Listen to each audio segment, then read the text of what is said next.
A priest, a minister, and a rabbi are playing golf. A blonde, a brunette, and a redhead are sitting at the bar. A doctor, a lawyer, and a severely nearsighted, sleep-deprived ape are waiting for the bus. What do all these lines have in common? They are all setups to jokes that rely on the comedic rule of three. I bet you've heard of the rule of three. I'm sure you've even cited it. But do you understand the rule of three? Do you know why the comedic rule of three works and why it makes things so funny? There might be more to it than you think.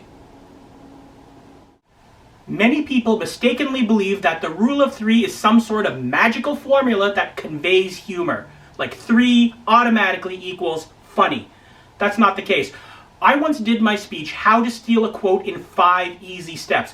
That's not a speech you can find online, by the way. I only do it live. If you want to see that speech, you have to book me. Back to what I was talking about.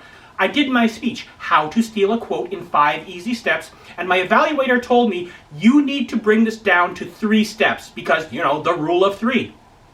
That's not how the comedic rule of 3 works. It's not automatic. All those rule of 3 jokes follow a formula that makes them funny, and you're about to learn that formula now. The key to pretty much all humor is a departure from what's expected. I'm pretty sure just about every joke that made you laugh did so for the same reason. You thought it was going in that direction, but all of a sudden at the last minute, it shifted and took you in that direction, and you found that funny. The comedic rule of 3 works on the exact same principle. The first element in your rule of 3 joke is there to establish a reasonable premise. It sets down the path that the other elements are supposed to follow. That's why the first thing in a rule of 3 joke is almost never funny. The second element in your rule of 3 joke is there to continue the premise that the first one established. Take the listener further down the path. It's also reasonable, maybe a little bit different from the first one because you want to bring in a little nuance, but it's also not supposed to be funny. You establish a premise and then you continue that premise. Then that third element comes along and takes the audience in a different direction. It may even start out looking like it's going to continue the pattern established by the first 2, but suddenly there's that radical shift and the audience is laughing. Can you do it with more than 3 elements? Probably, but you might be repeating yourself for no good reason. 3 is often enough and it delivers your payoff much quicker. 3 is the minimum number of elements you need to establish a premise, reinforce a premise, and then take the audience in a new direction. The comedic rule of 3 is not limited to telling stories that have 3 characters in them. You can take 3 elements at any point in your speech and apply the formula to get some humor out of that. Watch what I did in my World Championship speech in Vancouver.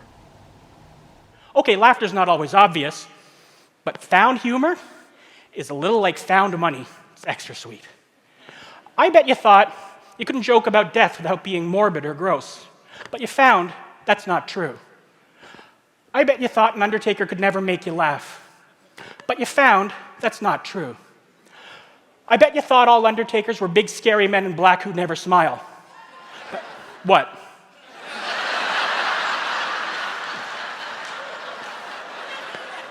See what I did there? First I established a premise. I bet you thought, and then I said something I had just disproven, and I ended with, but you found that's not true.